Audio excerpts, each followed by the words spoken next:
আজিৰ ভিডিঅ'টোত চাম আমি প্ৰটেক্ট ৱৰ্কবুকৰ ওপৰত এটা ৱৰ্কবুক আমি কেনেদৰে পাছৱৰ্ড দি প্ৰটেক্ট কৰিম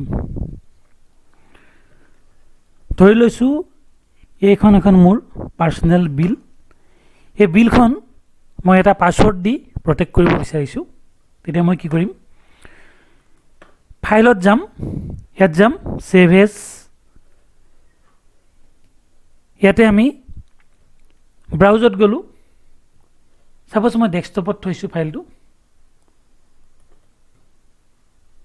ডেস্কটপ সিলেক্ট কৰিলো ইয়াতে মই ফাইল নেম দিম এতিয়া অলৰেডি মোৰ ফাইলটো সেভ আছে পাছৱৰ্ড বুলি ফাইল নেমটো আহিছে যদি আপুনি প্ৰথমবাৰৰ কাৰণে কৰিব ফাইল নেম দিব যেনেদৰে মই পাছৱৰ্ড দিয়া আছে তেনেদৰে ফাইল নেম দিব ফাইল নেমটো দিয়াৰ পিছত যাব টুলস ইয়াতে যাব জেনাৰেল অপচন ইয়াতে এটা পাছৱৰ্ড দিব মই পাছৱৰ্ড দিছো 123 okay same password 123 okay then save already মোৰ ফাইলটো সেভ হৈ আছে সেইকাৰণে এনেদৰে আহিছে মই ইয়েস কৰিছো আৰু এটা পাছৱৰ্ড লাগি গৈছে ফাইলটো মই ক্লোজ কৰিছো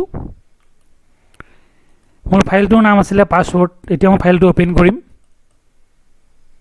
এটো পাছৱৰ্ড বিচাৰিছে পাছৱৰ্ডটো দিলেহে মোৰ ফাইলটো ওপেন হ'ব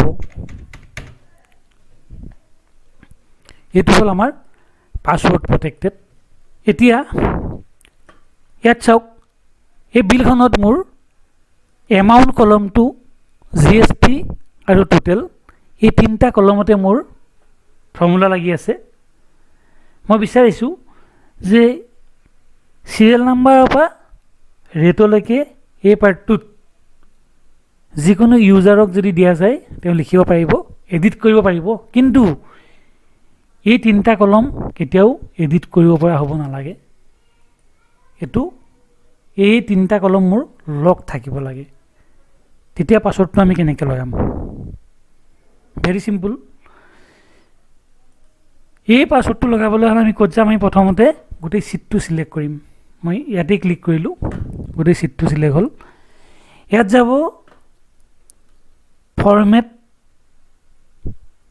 ইয়াতে যাব ফৰমেট সেল আৰু যদি কিবোৰ্ডৰ পৰা কৰিব বিচাৰে তেতিয়া হলে কন্ট্ৰোল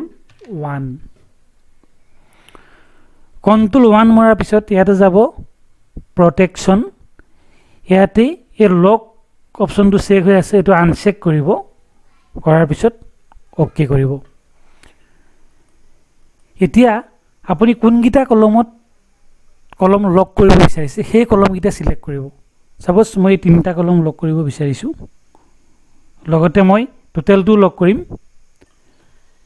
এতিয়া মই আকৌ যাম কন্ট্ৰোল 1 ইয়াতে মই লক চেক কৰিলো এইটা যেটো ফৰ্মুলা আছে ফৰ্মুলাটো বেলেগে দেখিব নালাগে এই ফৰ্মুলাটো হিডেন হৈ যাব লাগে তেতিয়া মই হিডেন ক্লিক কৰিম এতিয়া okay then review protect sheet এটা পাছৱৰ্ড দিব 123 ওকে 123 ওকে এতিয়া আমি সাম এই তিনটা কলমত মোৰ যিটা ফিগাৰ আছে এইটা ফিগাৰ কেতিয়াও আপুনি ডিলিট কৰিব নোৱাৰিব বা এডিট কৰিব নোৱাৰিব এইটা অলৰেডি লগ হৈ গৈছে তাতে একো কাম নহব কিন্তু এইকেইটা আপোনাৰ মনৰ ইচ্ছামতে আপুনি চেঞ্জ কৰিব পাৰিব মই ডিলিট কৰি দিছো ডিলিট হ'ব বা আপুনি কোৱান্টিটি ৰেট এইবোৰ চেঞ্জ কৰিব পাৰিব বাকি এইকেইটা ফৰ্মুলা আছে ইয়াৰ এফেক্টটো নিজে নিজে পৰিব কিন্তু আপুনি একো এডিট কৰিব নোৱাৰিব সাপোজ মনিটৰ আছিল মোৰ 5 পিস 5000 এটো মই 10 পিস কৰিলো নিজে নিজে আহিছে এফেক্ট এটো 6 আছিল মই 2 কৰিলো প্ৰত্যেকতে নিজে নিজে এফেক্ট পৰিছে কিন্তু এমাউন্ট জিএসটি আৰু টোটাল এই তিনটা ঘৰত চাওক ইয়াৰ ওপৰত ফৰ্মুলা আছে ফৰ্মুলাও শো কৰা নাই আৰু ইয়াত আপুনি একো চেঞ্জ কৰিব নোৱাৰিব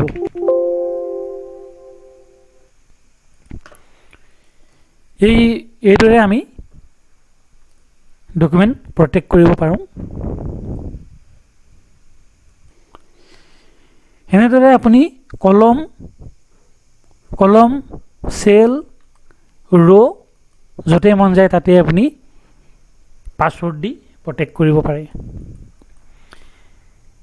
ঠিক আছে, এতিয়া পাছৱৰ্ডটো গুচাবলৈ হ'লে কি কৰিব, ৰিমুভ কৰিবলৈ হ'লে যাব আনপ্ৰটেক্ট, ইয়াতে পাছৱৰ্ডত গৈ আপোনাৰ পাছৱৰ্ডটো দি দিব আৰু ফাইলটো অ'পেন কৰি যিটো পাছৱৰ্ড বিচাৰিছিলে সেই পাছৱৰ্ডটো গুচাবলৈ আপুনি আকৌ ফাইলত যাব, ইয়াতে গৈ ছেভ এজ, আপুনি আগৰ জেগাত আহি লওক, এইটো আহি গ'ল, ফাইল নেম আহি গ'ল মোৰ। এতিয়া মই যাম টুলছত, এতিয়া যাম জেনেৰেল অপশ্যন, এইটো পাছৱৰ্ডটো ইয়াক মই ৰিমুভ কৰিম। অ'কে, দেন ছেভ, য়েছ, ছেভ কৰিছোঁ। এতিয়া মই ফাইলটো ক্ল'জ কৰিছোঁ, আকৌ এবাৰ অ'পেন কৰি চাওঁ, অ'পেনিঙৰ পাছৱৰ্ড নাই বিচৰা, বাকী এইখিনিও পাছৱৰ্ড অলৰেডি ৰিমুভ হৈ গৈছে। এনেদৰে আমি পাছৱৰ্ড লগাব পাৰোঁ আৰু ৰিমুভ কৰিব পাৰোঁ। এতিয়া আপোনাৰ এটা ফাইল আপুনি প্ৰটেক্ট কৰিবলৈ অলৰেডি শিকিলে, কিন্তু যদি আপোনাক কোনোবাই এটা প্ৰটেক্ট ফাইল দিয়ে তেতিয়াহ'লে আপুনি সেই ফাইলটো কেনেকৈ আনপ্ৰটেক্টেড কৰিব। ধৰি লওক এইটো এটা ইম্পৰ্টেণ্ট ফাইল আছিলে, এটা হিউজ ডাটা হয়, এই ডাটাখিনি গোটেই ছিটটো প্ৰটেক্টেড হৈ আছে, কিন্তু আপুনি ইয়াত কিছুমান ডাটা এড কৰিব লাগে বা মডিফাই কৰিব লাগে, তেতিয়া আপুনি কেনেকৈ এইটো আনপ্ৰটেক্ট কৰিব। এতিয়াতো একো কৰিব নোৱাৰিব, অলৰেডি এইটো প্ৰটেক্ট হৈ আছে, না আপোনাৰ ডিলিট হ'ব, না কালাৰ চেঞ্জ হ'ব, না মুভ হ'ব, না কপি হ'ব। তেতিয়াহ'লে আপুনি কি কৰিব, কেনেকৈ আপুনি ৰিমুভ কৰিব, এই পাছৱৰ্ডটো ৰিমুভ কেনেকৈ কৰিব। এতিয়া আনপ্ৰটেক্টেডত যোৱাৰ লগে লগে এইটো পাছৱৰ্ড বিচাৰিবই, তেতিয়া আপুনি কি কৰিব,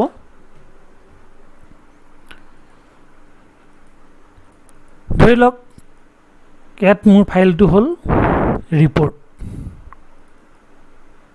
এই ফাইলটো নাম দিয়া আছে ৰিপৰ্ট। এতিয়া এই ফাইলটোত যিটো পাছৱৰ্ড লাগি আছে তাক গুচাব লাগে। প্ৰথমে আপুনি কি কৰিব, মাই কম্পিউটাৰত খুলিব, ইয়াতে গৈ ভিউত যাব, ইয়াত গৈ ফাইল নেম এক্সটেনশ্যন এইটোক চেকবক্সত ক্লিক কৰিব যাতে ফাইল নেমটো এক্সটেনশ্যনটো ওলাই যায়। এইটো ক্ল'জ কৰিলোঁ মই, অলৰেডি ফাইল নেমত চাওক এক্সটেনশ্যন আহি গ'ল, এক্সেলত যেনেদৰে XLS আহিছে, পাৱাৰ পইণ্টৰ ফাইলত .ppt আহিছে, PDF ফাইলত .pdf আহিছে, ঠিক সেইদৰে মোৰ এই ৰিপৰ্ট ফাইলটোতো আপোনাৰ এক্সেলৰ এক্সটেনশ্যনটো আহি গৈছে। ইয়াক আমি কি কৰিম, এই এক্সটেনশ্যনটো আমি চেঞ্জ কৰি দিম, ইয়াক আমি XLSটো গুচাই ইয়াক আমি জিপ কৰি দিম, জিপ, য়েছ, এই ফাইলটো জিপ হৈ গ'ল। জিপ হোৱাৰ পিছত আপুনি পাছৱৰ্ড ৰিমুভ কৰিব পাৰিব। এতিয়া এই ফাইলটো অ'পেন কৰি লওক, জিপটো অ'পেন কৰক, ইয়াত যাব এক্সেল, ইয়াত যাব ৱৰ্কশ্বিট, ইয়াতে যাব ছিট। এতিয়া মোৰ পেজটোত এটাই আছিলে ছিট, সেইকাৰণে এটা ছিট আহিছে, কেতিয়াবা 6টা 7টা 8টা 10টালৈকে ছিট থাকিব। যদি প্ৰত্যেক ছিটতে যদি পাছৱৰ্ড বেলেগ থাকে তেতিয়াহ'লে আপুনি প্ৰতিটো ছিটতে পাছৱৰ্ড ৰিমুভ কৰিব লাগিব। এতিয়া মোৰ এটা ছিটত আছে, এটাই আছে ছিট, এই ছিটটোত মই পাছৱৰ্ডটো ৰিমুভ কৰিম। ইয়াক ক্লিক কৰি আপুনি ড্ৰেগ কৰি বাহিৰত লৈ আহিব, এইটো মোৰ ডেস্কটপত আহি গ'ল। ইয়াতে মই ৰাইট ক্লিক কৰিলোঁ, এই ফাইলটো সদায় অ'পেন কৰিব লাগিব নোটপেডত।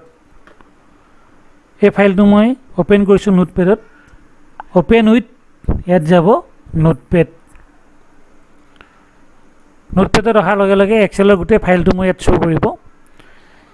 ইয়াতে আপুনি বিচাৰিব লাগিব আপোনাৰ পাছৱৰ্ডৰ জেগাটো, ইয়াতে আপুনি Ctrl+F মাৰিব, ফাইণ্ড, ইয়াতে লিখি দিব প্ৰটেক্ট, ইয়াতে প্ৰটেক্ট লিখি চাৰ্চ কৰিব, এইটো প্ৰটেক্ট আহি গৈছে। এই যে ছিট, ইয়াৰ যিটো বিগিনিং টেগৰ পৰা এণ্ডিং টেগলৈকে গোটেই পাৰ্টটো চিলেক্ট কৰিব লাগিব।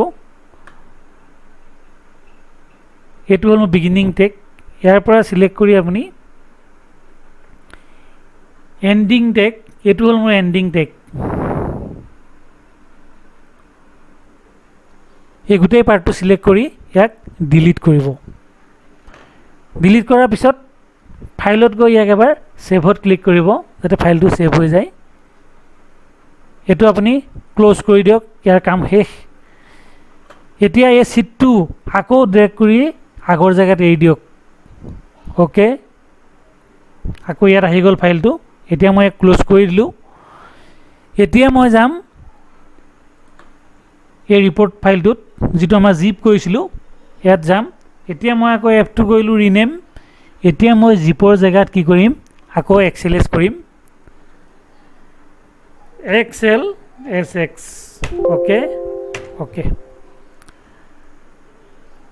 এতিয়া আকৌ মোৰ এক্সেললৈ ঘূৰি আহিলে। এতিয়া আমি খুলি চাওঁ পাছৱৰ্ডটো গ'ল নে নাই।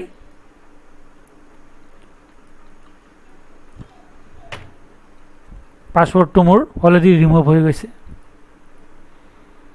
এনেদৰে আমি পাছৱৰ্ডবিলাক ৰিমুভ কৰিব পাৰোঁ। ভিডিঅ'টো চাই চাগে নিশ্চয় ভাল লাগিছে। যদি ভাল লাগিছে মোৰ চেনেলটোক ছাবস্ক্ৰাইব কৰিব, লাইক কৰিব আৰু শ্বেয়াৰ কৰিব। আকৌ এটা নতুন ভিডিঅ' লৈ আহি আছোঁ খুব সোনকালেই।